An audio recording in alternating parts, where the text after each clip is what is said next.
heaven an unceasing intercessor on my behalf to make that love real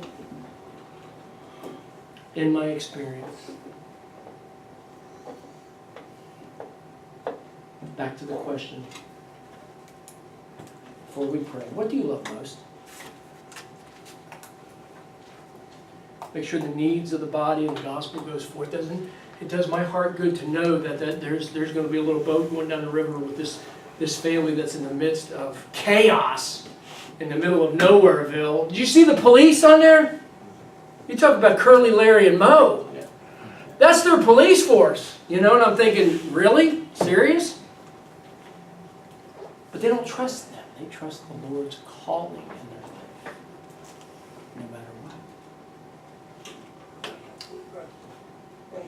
So with that being said, we're going to prepare for communion. But I want everybody to just do one thing here. No different than before. Communion is reflection and remembrance. As Jesus said, you have to examine yourselves. It's between you and God. I gave you, anybody has any issues, go back and study all the passages. Again, you can have my notes. I gave you the correct doctrine when it comes to our stance before God, what He's done for us, how even New Covenant or New Testament giving goes, where it goes to. You should never go to a church where a pastor's driving a Lexus. If you ever go to a church like that, you need to get out of there. I know that's a judgment call and it sounds bad. Those are expensive vehicles. Those are expensive vehicles. And I've lost a lot of pastor friends in the past because of my views. As you know, I'm very stubborn with certain things and I just have a problem with that. And the reason I have a problem is when I look at the New Testament, when I look at how the disciples and the apostles lived, that's the example.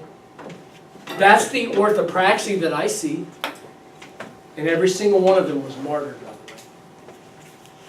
So with that, let's prepare our hearts and be thankful for the salvation we have. If anything today, be hilarious with what you have. You're going to die. There's going to be a tombstone. You're going to go in a coffin. Like my dad says, probably a pine coffin, but still it's going to be a coffin.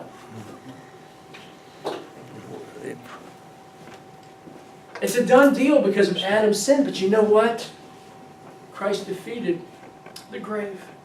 It says in 1 Corinthians 15, He has victory over the sting of death.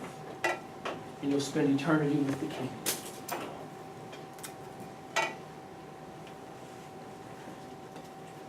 Let's bow our heads and just reflect.